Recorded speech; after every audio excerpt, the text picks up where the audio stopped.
أعوذ بالله من الشيطان الرجيم. بسم الله الرحمن الرحيم. يا أيها الذين آمنوا كتب عليكم الصيام كما كتب على الذين من قبلكم لعلكم تتقون.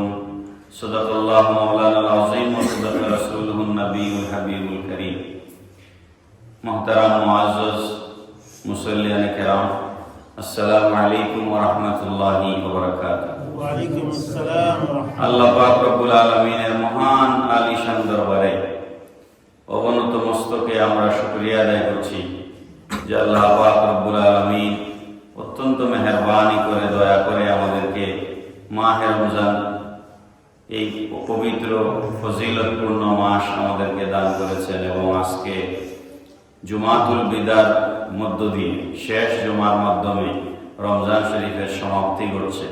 আল্লাহ পাকের শুকরিয়া আদায় করি, সকলে করি আলহামদুলিল্লাহ। সময় অত্যন্ত সংক্ষিপ্ত কথা হচ্ছে, আমরা এক মাস রোজা রেখেছি। এর কারণ বাকি 11 মাস আমরা একভাবে চলি, রমজান মাসে আরেকভাবে চলি। এই এক মাস হচ্ছে আমাদের মুসলমানদের জন্য আল্লাহ পাক রব্বুল আলামিন শারীরিক মানসিক উভয় প্রকারের একটা প্রশিক্ষণের ব্যবস্থা দিয়েছে। আপনি কোনো মানুষের আত্মার উন্নয়ন, কোনো মানুষের আত্মার পরিশুদ্ধি, কোনো মানুষের ভালো মানুষ হওয়া, এটা একদিনে সম্ভব নয়। এটার একটা ট্রান্সমিশন আছে, ধীরে ধীরে আমরা যেভাবে জন্মগ্রহণ করার পরে আস্তে আস্তে আমাদের গ্রোথ হয়, আমরা বড় হই। একইভাবে আমরা যখন স্কুলে যাই 4-5 বছরে, তারপর ধীরে ধীরে আমাদের মানসিক বিকাশ হয়, আমরা পড়াশোনা করি, আমরা আমাদের মনুষ্যত্বের বিকাশ ঘটে, আত্মার উন্নয়ন হয়। ঠিক তদ্রূপ আল্লাহ পাক রব্বুল আলামিন বান্দাকে তার আত্মার উন্নয়নের জন্য একটা জিনিস দিয়েছেন, সেটার নাম হচ্ছে রোজা। লাআল্লাকুম তাত্তাকুন, আল্লাহ পাক বলেছেন লাআল্লাকুম তাত্তাকুন, তোমাদের উপরে রোজা ফরজ করা হয়েছে যেভাবে তোমাদের পূর্ববর্তীদের উপর রোজা ফরজ করা হয়েছিল, যাতে করে তোমরা তাকওয়া অর্জন করতে পারো। হযরত উমর আল ফারুক রাদিয়াল্লাহু তাআলা আনহু হযরত উবাই ইবনে কাব রাদিয়াল্লাহু তাআলা আনহুকে প্রশ্ন করেছিলেন, তাকওয়া কি? তাকওয়া, আল্লাহ বলেছেন রোজার মাধ্যমে মানুষ তাকওয়া অর্জন করতে পারে। উমর রাদিয়াল্লাহু আনহু জিজ্ঞেস করতেছেন, তাকওয়া কি? তাকওয়ার বাংলা অর্থ হচ্ছে আল্লাহর ডর। আল্লাহর ডর, যার অন্তরে আল্লাহর ভয় আছে তাকে বলা হয় তাকওয়া। ছেলে সিগারেট খায়, বাবার সামনে খায় না, অবশ্যই এখন বাবা ছেলে একসাথেও খায়, সেটা আলাদা জিনিস। কিন্তু ছেলে সিগারেট খায়, লুকাইয়া খায়, বাপে দেখলে সে দৌড় দেয়, এটারে বলে বাপের ডর। তো যখন বান্দা যখন আল্লাহরে ডরায়, তার অন্তরে যখন আল্লাহর ভয় থাকে, তখন সে কোনো গুনাহ কাজ করতে পারে না। এটাকে বলা হয় তাকওয়া। সমস্ত গুনাহ থেকে বেঁচে থাকা। উর্দু ফার্সিতে তাকওয়ার ব্যবহার হচ্ছে পরহেজগারিতা। আমরা বলি লোকটা বড় পরহেজগার। এই পরহেজগার মানে হচ্ছে পরহেজ করা মানে হচ্ছে গুনাহ থেকে বেঁচে থাকা, এটাকে বলা হয় পরহেজগারিতা। আল্লাহ বলতেছেন রোজার মাধ্যমে মানুষ পরহেজগার হইতে পারে। সেটা কিভাবে? ওমর রাদিয়াল্লাহু আনহু জিজ্ঞেস করতেছেন হযরত উবাই ইবনে কাব রাদিয়াল্লাহু তাআলা আনহুকে, তাকওয়া কি? উবাই ইবনে কাব বললেন, আমিরুল মুমিনিন, আপনি কি কোনোদিন কোনো গাছের মধ্যে কাঁটা আছে, গোছা কাঁটা আছে, এরকম কোনো কাঁটাযুক্ত গাছওয়ালা কোনো জঙ্গলের ভিতর দিয়ে কি আপনি কোনোদিন গিয়েছেন? হযরত উমর বললেন, হ্যাঁ গিয়েছি। তো জিজ্ঞেস করেন যে আপনি কিভাবে গেছেন? বলে, আমি তো আমার কাপড় ভালোভাবে একদম সেমটিয়া, তারপরে গায়ের মধ্যে যেন কাঁটা আঘাত না লাগে, তারপরে পা যখন একটা তুলছি আর একটা দিচ্ছি তখন খুব খেয়াল করে যেন কাঁটার উপরে আমার পা না লাগে। এইভাবে অত্যন্ত সতর্কতা এবং সাবধানতার সাথে আমি প্রত্যেকটা স্টেপ, প্রত্যেকটা কদম দিয়ে দিয়ে আমি এই জঙ্গল অতিক্রম করেছি। হযরত উবাই ইবনে কাব রাদিয়াল্লাহু আনহু বললেন, এটাই হচ্ছে তাকওয়া। আপনি যে সমাজে বাস করবেন, এই সমাজকে অ্যাভয়েড করার কোনো সুযোগ নেই। আপনি বেহেশতে যান, দুজখে যান, যেখানেই যান, মায়ের গর্ভ থেকে পৃথিবীতে আসছেন। এই পৃথিবীকে বাইপাস করে কেউ কবরে যেতে পারবেন না, কেউ বেহেশতে যেতে পারবেন না। আমাদের মূল টার্গেট হচ্ছে আল্লাহর সন্তুষ্টি, বেহেশতে যাওয়া। কিন্তু সেই বেহেশতে যাইতে গেলে দুনিয়া হয়েই যাওয়া লাগবে। এই পথ বাদ দিয়ে কেউ যাওয়ার সুযোগ নাই। তো আপনি এই দুনিয়া হচ্ছে একটা জঙ্গল। হযরত উবাই ইবনে কাব রাদিয়াল্লাহু আনহু বলতেছেন, এই দুনিয়া হচ্ছে একটা কি জঙ্গল। এখানে সুদ আছে, ঘুষ আছে, মদ আছে, জেনা আছে, ওজনে কম দেওয়া, খাদ্যে ভেজাল দেওয়া, মিথ্যা কথা বলা, চুগলখুরি করা, শয়তানি ধান্দামি বাটপারি, হাজারো হাজারো পাপের গুনাহের কাঁটা দিয়া এই পৃথিবী ভর্তি। হাজারো লক্ষ গুনাহের কাঁটা দিয়া এই দুনিয়া ভর্তি। এই সমস্ত পাপের কাঁটার থেকে নিজেকে পরহেজ রেখে, বাঁচায়া রেখে, যে আল্লাহর বান্দা, এই গুনার ভিতরেই আপনার বাস করতে হবে, কারণ পৃথিবীর বাইরে বাস করার সুযোগ নেই। কিন্তু কোন গুনার আচর আমার গায়ে যেন না লাগে, এইভাবে জিন্দেগি পরিচালনা করার নাম হচ্ছে তাকওয়া। সুবহানাল্লাহ। এখন প্রশ্ন হলো, তাহলে এই তাকওয়াটা রোজার মাধ্যমে কিভাবে হাসিল হয়?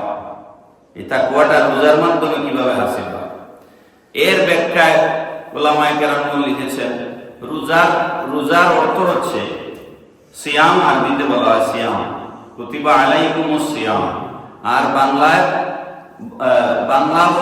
আসলে নাই, বাংলা হচ্ছে উপবাস, উপাস থাকা। উর্দু ফার্সিতে এটা রোজা বলা হয়। কি বলা হয়? রোজা। তো রোজা শব্দের বাংলা অর্থ হচ্ছে বিরত থাকা। কি থাকা? বিরত থাকা। রোজার সংজ্ঞার মধ্যে লেখা হয়েছে, দুইটা কাজ থেকে বিরত থাকার নাম রোজা। দুইটা কাজ থেকে বিরত থাকার নাম কি? রোজা। একটা হচ্ছে দিনের বেলা সুবহে সাদিক থেকে সূর্য অস্ত পর্যন্ত।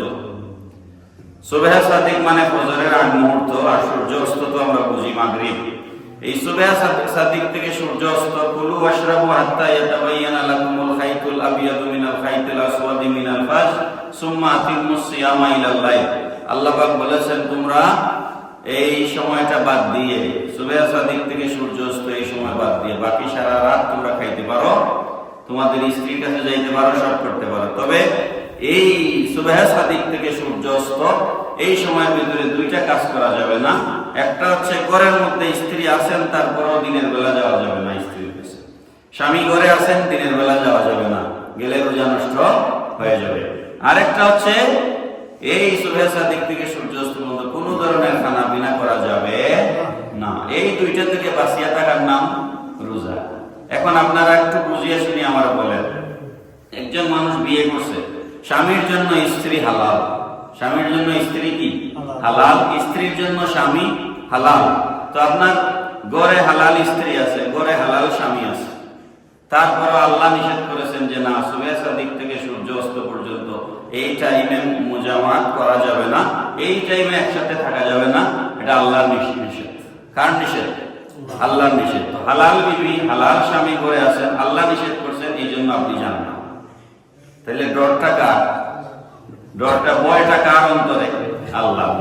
আমরা যে খাদ্য দিয়া ইফতার করি, সাহরি খাই, আমরা দুই সমাজে হয়তো 2-4 জন আছে যারা সুদ খায়, ঘুষ খায়, মিথ্যা কথা বলে, দামদামি করে, হ্যাঁ। কিন্তু বেশিরভাগ সাধারণ মানুষ তো ভালো, তারা হাল চাষ করে, ক্ষেত কৃষি করে, ব্যবসা বাণিজ্য করে, কষ্ট করে উপার্জন করে, বিদেশে থাকে, কষ্ট করিয়া কামাই করিয়া মাথার গাম পায়ে ফেলিয়া রোজগার করিয়া টাকা দিয়া সে বাজার করছে। তার এই বাজার হালাল না হারাম? হালাল। তার হালাল টাকা দিয়া সে বাজার করছে, করিয়া ইফতার বানাইয়া টেবিল সাজাইয়া রাখছে, হ্যাঁ, সেহরি বানাইছে খাওয়ার জন্য। কিন্তু যখনই মসজিদ থেকে হুজুর বলছেন টাইম শেষ, তখনই সে খাবার শেষ করে দিচ্ছে। আবার সমস্ত খাবার টেবিলে আছে, সব হালাল খাবার আমার, কিন্তু আল্লাহর হুকুম এখনো হয় নাই, মাগরিবের রক্ত এখনো হয় নাই, এই জন্য সব রেডি আছে বলে আমি খাই না। কার ভয় অন্তরে? আল্লাহর ভয়। এই যে আল্লাহর ভয়ের কারণে আমি খাওয়া থেকে বিরত থাকলাম, আল্লাহর ভয় থেকে স্ত্রীর সহবাস থেকে বিরত থাকলাম। এবার ভালো করে বুঝিয়ে উত্তর দিবেন যে আল্লাহর ডরে আমি দিনের বেলা স্ত্রীর কাছে গেলাম না রোজার মাসে, যে আল্লাহর ডরে আমি সব খাবার থাকা সত্ত্বেও আমি খাইলাম না, সেই আল্লাহ রমজান ছাড়া বাকি 11 মাস কি দেখেন কি দেখেন না? আমরা বাকি 11 মাস কি সে আল্লাহ দেখেননি নাকি শুধু রোজার মাসেই দেখেন? হ্যাঁ, তো আপনি যদি বাকি এটা বিশ্বাস করেন যে আল্লাহ তো আমাদের দেখেন, তাইলে যেই ভয়ে আপনি রোজার মাসে স্ত্রী সহবাস থেকে বিরত থাকছেন, যেই ভয়ে আপনি রোজার মাসে খানা পিনার থেকে বিরত থাকছেন, সেই আল্লাহর ভয়ে আপনি রোজার বাইরেও সর্বনাশ আমি সুদ খাইতে পারবো না আমার আল্লাহ দেখবেন, আমি ঘুষ খাইতে পারবো না আমার আল্লাহ দেখবেন। যে বেটার করে তার নিজের স্ত্রী আছে অথচ আল্লাহর ডরে সে তার স্ত্রীর কাছে যায় না, এই মানুষ পরনারীর কাছে জেনা করতে যাইবনি, সম্ভব নয় তার পক্ষে।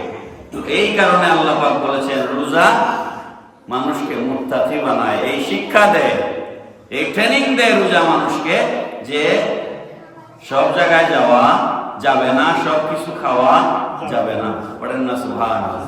এটা হচ্ছে রোজার শিক্ষা।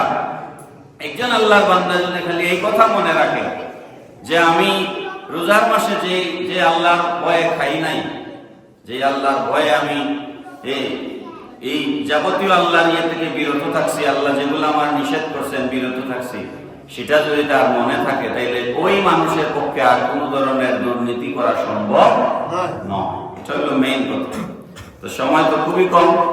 আল্লাহর হাবিব সাল্লাল্লাহু আলাইহি ওয়াসাল্লাম বলেছেন ইন্নাল্লাহা তাবারাকা ওয়া তাআলা ফারাদা আলাইকুমুস সিয়াম। হে আমার উম্মতেরা, আল্লাহ পাক তোমাদের উপরে রোজা ফরজ করেছেন। ওয়া সানানতু লাকুম কিয়ামাহুম, আর আমি নবী তোমাদের উপরে তারাবির নামাজ সুন্নাত করে দিয়েছি। পড়েন না সুবহানাল্লাহ। রোজা কে ফরজ করেছেন? আল্লাহ। রোজা কে ফরজ করেছেন? আল্লাহ। আর তারাবি কে সুন্নাত করেছেন? নবীজি। তারাবি কে সুন্নাত করেছেন? নবীজি বলতেছেন আল্লাহ রোজা ফরজ করেছেন, আমি তারাবি সুন্নাত করেছি। ওয়া মান কামাহু ওয়া মান সামাহু ওয়া কামাহু, যেই ব্যক্তি আল্লাহর হুকুম মানিয়া রোজা রাখবে আর আমার হুকুম মানিয়া তারাবির নামাজ পড়বে, যে ব্যক্তি রোজা রাখলো এবং কিয়াম করলো, খারাজা মিন যুনুবিহি কায়াউমিন ওয়ালাদাতহু উম্মুহু, মায়ের গর্ভ থেকে নিষ্পাপ অবস্থায় যে সন্তান আজকে যেভাবে ভূমিষ্ঠ হলো তার কোনো গুনাহ নাই। আল্লাহ পাক রব্বুল আলামিন রোজাদার এবং তারাবির নামাজ পড়নেওয়ালা আল্লাহর বান্দাদেরকে এইভাবে নিষ্পাপ মাতৃগর্ভ থেকে ভূমিষ্ঠ হওয়া শিশুর মতো নিষ্পাপ করবে। সুবহানাল্লাহ। ঈদের নামাজ পড়তে যখন মানুষ একত্রিত হয় বছরের 2 বার, ওটা 2 এর ব্যাখ্যা এখন দিব না, সময় নেই। রোজার ঈদ যখন হয় আমরা বলি ঈদুল ফিতর। ফিতর অর্থ ভাঙ্গা, রোজা ভাঙ্গা। আমরা ওই যে ইফতার বলি না, ইফতার অর্থ হচ্ছে রোজা ভাঙ্গা, কিচ্ছু খায়া রোজা ভাঙ্গাকে ইফতার বলা হয়। যেহেতু আমরা 1 মাসের রোজা ভাঙ্গিয়া ঈদের নামাজে গেছি, ওই কারণে ওই ঈদের নাম হচ্ছে ঈদুল ফিতর। তো ঈদুল ফিতরের জন্য মানুষ যখন একত্রিত হয় এইরকম সকালবেলা 7টা 8টা 9টায়, কোনোদিন আর ঈদ ছাড়া কোনোদিন মানুষ নামাজও একত্রিত হয়নি, আর তো কোনোদিন হয় না। তো আল্লাহ রাব্বুল আলামিন বান্দাদেরকে জিজ্ঞেস করেন, এই ফেরেশতাদেরকে জিজ্ঞেস করেন, ও আমার ফেরেশতারা, আমার এই বান্দারা তো এরকম কোনোদিন জমা হয় না, আজকে তারা জমায়েত হইল, একত্রিত হইল, এরা কি চায়, কি জন্য এখানে আসে? সহিহ হাদিস শুআবুল বাইহাকি শুআবুল ঈমান। তখন ফেরেশতারা, আচ্ছা আল্লাহ কিটা জানেন না, আমরা কেনে গেছি, আল্লাহ কি জানেন কি জানেন না? তারপর আল্লাহ জিজ্ঞেস করেন। এটা বুঝাইতে গেলে অনেক সময় দরকার। আপনারা যে পরীক্ষা নেই, যে কালকে তারা পরীক্ষা নিল 28 রোজা, উস্তাদ যখন ছাত্রকে জিজ্ঞেস করতেছেন তুমি বলো তো নুন সাকিনের হুকুম কয়টা, নুন সাকিনের হুকুম কয়টা? তো ছাত্র বলতেছে নুন সাকিনের হুকুম এইটাই, 3টা বা 4টা। তো এই যে উস্তাদ যে জিজ্ঞেস করলেন, উস্তাদ কি জানেন কি জানেন না? না, এই উস্তাদ এটার উত্তর জানেন না। হ্যাঁ, তো আল্লাহ যখন জিজ্ঞেস করতেছেন ফেরেশতাদেরকে, এটা আল্লাহ না জানার কারণে নয়, বরং ওই যে আমরা তৈরি সৃষ্টি হইবার সময় ফেরেশতারা আপত্তি করছিল, ওইটার আবার আল্লাহ মনে করে দেয়। পড়েন না সুবহানাল্লাহ। তো ফেরেশতারা বলেন, আল্লাহ তোমার এই বান্দারা 1 মাস তুমি একটা বিশেষ ডিউটি দিছিলা, তারা বিশেষ এক দায়িত্ব তুমি তাদেরকে দিয়েছিলা। ডিউটিটা ছিল রমজান মাসে রোজা রাখা। এরা 30টা রোজা, 29 বা 30টা রোজা 1 মাস রোজা এরা পূর্ণ করছে। এরা তারাবির নামাজ পূর্ণভাবে আদায় করছে। আজকে এরা আইছে বেতন নিতে। সুবহানাল্লাহ। আজকে এরা কি জন্য আসছে? আপনার ডিউটি তারা আদায় করছে, আজকে তারা আসছে বেতন নেওয়ার জন্য।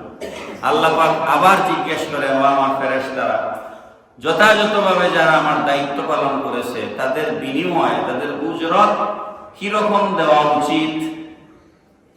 কিরকম দেওয়া উচিত? তখন ফেরেশতারা বলে, আল্লাহ যেহেতু তারা ঠিকঠাক মতো দায়িত্ব পালন করছে, রোজা একটাও ছাড়ে নাই, তারাবিও ছাড়ে নাই, ঠিকঠাক মতো রোজা আদায় করছে, তাদের পরিপূর্ণ বেতন দেওয়া উচিত। পরিপূর্ণ বেতন দেওয়া উচিত। আল্লাহ পাক রব্বুল আলামিন বলেন, ও আমার ফেরেশতারা, আমার বান্দাদেরকে জানায়া দাও, তারা যেভাবে পরিপূর্ণভাবে আমার ডিউটি পালন করেছে, আজকে ঈদের নামাজ থেকে আমি তাদেরকে নিষ্পাপ করে দিলাম। সুবহানাল্লাহ। গুনাহ থেকে তাদেরকে পাক সাফ করে দিলাম। তো সেটা হচ্ছে আপনি বেতন নিতে যাইবেন ঈদের নামাজ পড়ার জন্য, আল্লাহ ওদিন আপনার বেতন দিবে। এই জন্য ঈদের নামাজটা অত্যন্ত গুরুত্বপূর্ণ এবং নামাজের পরে একটু দোয়া করবেন আল্লাহ রাব্বুল আলামিনের দরবারে। এই সময়টা, এটাকে বলা হয় ইয়াউমুল জায়েজা, মানে প্রতিদান দিবার দিন। তো আপনি রিলিফ বন্টন করতেছে ইউনিয়ন পরিষদের সামনে, আপনি গেলেন ওই না, কিংবা গেলেও আপনি লাইনে দাঁড়াইলেন না, আপনি চলে আসলেন, তাইলে তো আপনি রিলিফ পাবেন না। এই জন্য আপনাকে ঈদের নামাজ যাইতে হবে, নামাজ পড়তে হবে, আল্লাহর কাছে চাইতে হবে। আল্লাহ পাক তৌফিক দিন। সবাই পড়ি আমিন। 2 মিনিট একটু মাসলা বলে শেষ করে দেই। আমি গত জুমায় আলোচনা করছি আমার মসজিদে, রোজার 3টা জিনিস একটু গুরুত্বপূর্ণ। একটা হচ্ছে কাজা, একটা কাফারা, একটা ফিদিয়া। এই 3টা জিনিস একটু মনে রাখতে হবে। আল্লাহ পাক বলেছেন, ফামান শাহিদা মিনকুমুশ শাহরা ফালিয়াসুমহু, যে ব্যক্তি রমজান মাস পাইল সে যেন রোজা রাখে। আল্লাহর হুকুম ফরজ। আল্লাহর হুকুম কি? ফরজ। রোজা রাখা নামাজের মতোই ফরজ। ওমান কানা মারিদান আও আলা সাফারিন ফাইদ্দাতুম মিন আইয়ামিন উখরা, কেউ যদি অসুস্থ হয় অথবা কেউ যদি সফরে থাকে, তাহলে সে যেন পরবর্তীতে রোজা রাখে। আল্লাহ কোরআনে বলেছেন। এখন 2টা কারণে রোজা ছাড়া যায়। কয়টা? একটা হচ্ছে অসুস্থতার কারণে। কিসের কারণে? এমন অসুস্থতা আপনি নিজে নিজে যদি কইন আমি বেমার হব, আমি রোজা রাখতে পারি না, তে হইতো না, কারণ আপনি ডাক্তার না। কোন একজন সার্টিফাইড রেজিস্টার্ড ডাক্তার যদি আপনারে চেক আপ করিয়া কয় এই বেটায় যদি বা এই মহিলা যদি রোজা রাখে তাইলে তার মৃত্যুর আশঙ্কা আছে, রোগ বেড়ে যাওয়ার আশঙ্কা আছে, তাইলে ওই রোগী রোজা ছাড়তে পারবে। আপনি নিজে নিজে কিয়াস করিয়া রোজা ছাড়তে পারবেন না, 1 নম্বর। 2 নম্বর, মহিলাদের হায়াস পিরিয়ড, ওই সময় ওনারা রোজা রাখবেন না। বাচ্চা হয়েছে রোজার মাসে, ওটার বলা হয় নেফাস, ওই সময় মহিলা রোজা রাখবেন না। এই রোজাগুলা পরবর্তীতে যদি রোগী যদি এমন রোগী হয় যে ওষুধ খাইলে রোগ ভালো হয়ে যাওয়ার সম্ভাবনা আছে, তাহলে রোজার পরে ওই রোজার কাজা করা লাগবে। কি করা লাগবে? কাজা বলা হয় একটার বদলা একটা, একটার বদলা। মহিলাদের ওই যে মাসিকের কারণে যে রোজা মিস হয়, ওটা হচ্ছে একটার বদলা একটা। 5টা মিস হইলে 5টা, যে কয়টা মিস হবে পরবর্তীতে ওই রোজাগুলা রাখতে হবে। পুরুষ মানুষের শরীর অসুস্থতার কারণে যদি রোজা মিস হয়, তাহলে যে কয়টা মিস হয়েছে ওই কয়টা রাখতে হবে। এগুলাকে বলা হয় কাজা। আরেকটা কারণে রোজা ছাড়া যায়, এটা হলো সফর। আপনি এখন বাংলাদেশ থেকে দুবাই রওনা দিছেন, আমেরিকা রওনা দিছেন, সাহরি ইফতার ঠিকঠাক মতো রাস্তায় করার সুযোগ নাই। এই অবস্থায় কেউ যদি রোজা ছেড়ে দেয় তাইলে তার কোনো গুনাহ হবে না, তার কোনো গুনাহ হবে না। সে পরবর্তীতে যে কয়টা রোজা মিস হয়েছে ওই কয়টা রোজা রাখতে হবে। এটাকে বলা হয় কাজা। এটাকে কি বলা হয়? কাজা। গেল কাজা। 2 নম্বর হচ্ছে কাফারা। ইচ্ছা করে কেউ যদি একটা রোজা ছেড়ে দেয়, আপনারা শুনছেন আলিম ওলামাদের কাছ থেকে, তাইলে এটা কাফারা পর্যায়ক্রমে আল্লাহ তিনটা বলছে। ইচ্ছা করে যদি কেউ একটা রোজা ছেড়ে দেয়, তাহলে সে শাহরাইনি মুতাতাবিআইন, কোরআনে বলা আছে একটানা 2 মাস রোজা রাখবে। একটানা কয় মাস? ইচ্ছা করে একটা রোজা ছেড়ে দিছে কোনো উজর ছাড়া, এ বেমারও আসিল না, সফরও আসিল না, ইচ্ছা করে রোজা রাখছে না, তার কাফারা হইল একটানা 60 দিন রোজা রাখা। এর মাঝখানে একদিন যদি বিরতি দেয়, আবার পয়লা থেকে আরম্ভ করতে, এটা হইল কাফারা। কইছে না আপনারা যে বেটায় একটা রোজা রাখতে পারছে না, রোজার মাসে ওকে 60টা রাখতে পারবেন, যে ওর হাতে হইছে না ওর হাতে এসে হইব। তা আল্লাহ তো বিধানটা এই কারণে দিছে, ডট তুলাই দিছেন আল্লাহ, যাতে তুমি রোজা না ছাড়ো। কথা ঠিক না বেটা? যে একটা রাখতে পারছে না, এ 60টা রাখবো, এটা কল্পনা করার কথা না। তো এটা গেল কাফারা। আর যদি এমন অসুস্থ মানুষ হয়, খুব খেয়াল করেন, এটা শেষ, এমন বেমারি মানুষ হয় যে এই বেমারি মানুষ আর ভালো হইবার চান্স নেই, এরকম বেমারি আছে না? বা বয়স হয়েছে 80, 85, 90, এমন বয়স হয়েছে যে এই বয়সের কারণে রোজা রাখা এই মানুষের পক্ষে সম্ভব না। এরকম বয়স্ক মানুষ আছে না? চাকরির যেভাবে রিটায়ারমেন্টের ব্যবস্থা আছে, আসেনি? সরকারি চাকরি যারা করে এরা পেনশন পায়নি, সরকারে পেনশন দেয় না। আল্লাহর বন্দেগী যারা 60 বছর করছে, একটানা 60 বছর নামাজ পড়ছে, একটানা 60 বছর রোজা রাখছে, আল্লাহ বলে আমি আমার বান্দারে পেনশন দিব। একটু যদি রোজা রাখতে নাও পারে, রোজা না রাখার সওয়াব আমি তাকে দেব। তবে আগর জীবনে রোজা রাখছে নি, ওটা হইল কথা। আপনি চাকরিও করছেন না, পেনশন হইবেন? পেনশন তো ভাই বউ বেটা যে চাকরি করছে। তো আপনি যদি আগের জীবনে 60-70 বছর ইবাদত করছেন, এখন বুড়া হয়ে গেছেন, অসুস্থ হয়ে গেছেন, পারতেছেন না, আল্লাহ বলেন যুবকরা ইবাদত করিয়া যে সওয়াব পায়, একজন বুড়া মানুষ বড় বিছনাত পড়ে থাকলেও সমান নামাজ রোজার সওয়াব আমি আল্লাহ দান করব। এটা তার পেনশন, এটা তার কি পেনশন। তবে হ্যাঁ, কেউ যদি সামর্থ্য থাকে, টাকা পয়সা আছে, তাইলে তার অসুস্থতার কারণে, এমন অসুস্থতা যে আর ফিরিয়ে যাওয়ার চান্স নেই, বা এমন বয়স হয়েছে যে এর মানুষের পক্ষে আর রোজা রাখা সম্ভব নয়, এরকম মানুষের ক্ষেত্রে ফিদিয়া। এরকম মানুষের ক্ষেত্রে কি ফিদিয়া? ফিদিয়া বলা হয় একটা রোজার বদলা একজন মিসকিনরে 2 বেলা পেট ভরিয়া খাওয়ানি, অথবা একটা ফিতরার সমান টাকা আল্লাহর রাস্তায় দেওয়া, এটার একটা হয় ফিদিয়া।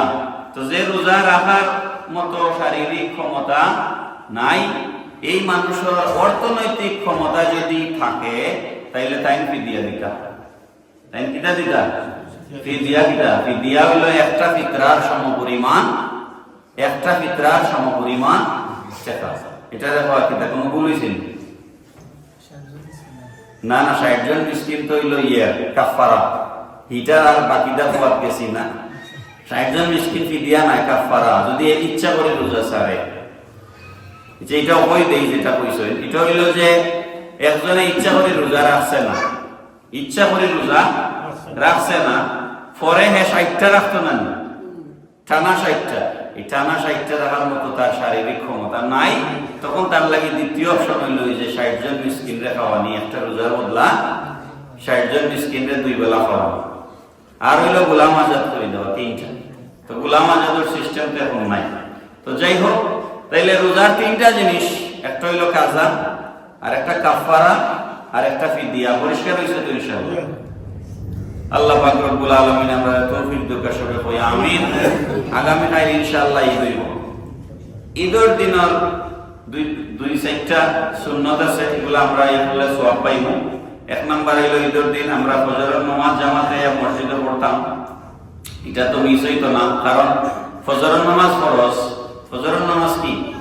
ঈদের নামাজ ওয়াজিব। ঈদের নামাজ হচ্ছে ফজরের নামাজের নেকি বেশি, ঈদের নামাজ হচ্ছে ফজরের নামাজের সওয়াব বেশি তো ফজর না পড়িয়া ঘুম থেকে উঠে ঈদগাহ দৌড়াইলে কামাই হইল। এটা হইলো আমরা প্রায় সময় আলিমুল্লাহ আমলের উদাহরণ দেই যে লঙ্গি খুলিয়া পাগড়ি পিন্দিছে, লঙ্গি খুলিয়া পাগড়ি পিনলে কোনো নেকি হইব না, কারণ 70 টাকা খরচ, লজ্জা টাকা কিতা খরচ। ওখান যদি লঙ্গি খুলিয়া পাগড়ি বান্ধিলায় কোনো নেকি আছে? লঙ্গি থাকে যদি আর লগে পাগড়িও থাকে তাইলে ডবল নেকি হইব, ঠিক নাই না? তো ফজরের নামাজ তো লুঙ্গি, এই লুঙ্গি নাই তো খরচও তো নাই, তো পাগড়ি পিন্দিয়া লাভ হইব। ফজর বাদ দিয়ে ঘুম থেকে উঠিয়া কোনো মন্ত্রে দৌড়ে গিয়ে ঈদর নামাজও হাজির হইলাম, ঈদর নামাজে কোনো কাজ হবে না, কারণ খরচ তার ইচ্ছে সকালবেলা খরচও নাই। তাইলে ফজরের আজকে হইয়া দিও, মানে টাইম, রোজা তো শেষ, এখন টাইম তো হইয়া দিতে মানুষের। আজকে ফজর কয়টা দেব, আগামীকাল থেকে ফজর কয়টা দেব, টাইম একটু দেখি লাও, মানে সূর্য কয়টা উঠে এর আধা ঘন্টা বা 25 মিনিট আগে জমা করি আমরা সাধারণত। তো গেল এটা আমরা ফজরের নামাজ পড়তাম। 2 নাম্বার হইল আপনি আপনার ওই যে ক্ষৌরকর্ম যেগুলো আমরা বলি, বগলের পশম পরিষ্কার করা, নাভির নিচের পশম পরিষ্কার করা, ফজরের নামাজ পড়িয়া করে গিয়ে এগুলা করবেন। এগুলা করা সুন্নত, ঈদের দিন এগুলা করা কি সুন্নত। 3 নাম্বার হইল বেজুর পরিমাণ খেজুর খাইয়া আওয়াজ সুন্নত, বেজুর পরিমাণ খেজুর। ঈদুল ফিতরের দিন কিচ্ছু খাইয়া ঈদের নামাজ হওয়া সুন্নত। ঈদুল আজহার দিন কিচ্ছু না খাইয়া যদি সম্ভব হয় আইয়া গিয়া তাড়াতাড়ি কুরবানি করিয়া কুরবানির গোশত দিয়া খাওয়া সুন্নত। তো আমরা কিচ্ছু খাইয়া আইতাম, 1টা বা 3টা বা 5টা খেজুর খাইয়া আপনি ঈদের নামাজে আসবেন। তারপরে হইল গোসল করা সুন্নত, মেসওয়াক করা সুন্নত, নতুন পোশাক পরিধান করা সুন্নত, যদি নতুন পোশাক না থাকে পুরান পোশাক ধুইয়া ইস্ত্রি আয়রন করিয়া পড়া সুন্নত। মনরে প্রফুল্ল রাখা, হাসি খুশি থাকা ঈদের দিনের সুন্নত। মন বেজার থাকতো না, মন কি থাকতো না, বেজার থাকতো না। তাকাব্বালাল্লাহু মিন্না ওয়া মিনকুম হাদিস শরীফে আসছে, তাকাব্বালাল্লাহু মিন্না ওয়া মিনকুম, আমরা যেটারে আমরার ভাষায় কই ঈদ মুবারক, আমরা কিতা কই, হাদিস শরীফে কিতা কইছে তাকাব্বালাল্লাহু মিন্না ওয়া মিনকুম। এর অর্থ হইল যে রোজা রাখলাম এক মাস, আল্লাহ আমারটাও কবুল করুক, তোমারটাও কবুল করুক। সুবহানাল্লাহ। আমরা দেখা হইলে কইতাম তাকাব্বালাল্লাহু মিন্না ওয়া মিনকুম, আল্লাহ আমারটাও কবুল করতা, তোমারটাও কবুল করতা। খালি আপনারটা নি না, আর অন্যটা কবুল হইলে আপনার কোনো অসুবিধা আছে? দোয়া করতাম আমরা আল্লাহ আমারটাও কবুল করুক, তোমারটাও কবুল করুক। আমরা কই ঈদ মুবারক, এটাও ঠিক আছে, এটাও ঠিক আছে। এই কাজগুলা ঈদের দিনে করা সুন্নত। যদি সুযোগ থাকে, এটা কোনো ফরজ ওয়াজিব না, সুযোগ থাকলে এক রাস্তা দিয়ে ঈদের নামাজ হওয়া আর আরেক রাস্তা দিয়ে বাড়ি যাওয়া, এটাও হাদিস শরীফে আছে। কারণ 2 রাস্তা তো ফেরেশতা হলে আপনার সাদর সম্ভাষণ জানাইবে ঈদের দিন। সুবহানাল্লাহ। আল্লাহ আমাদের তৌফিক দিতা। ওয়া মা আলাইনা ইল্লাল বালাগ। আসসালামু আলাইকুম ওয়া রাহমাতুল্লাহি।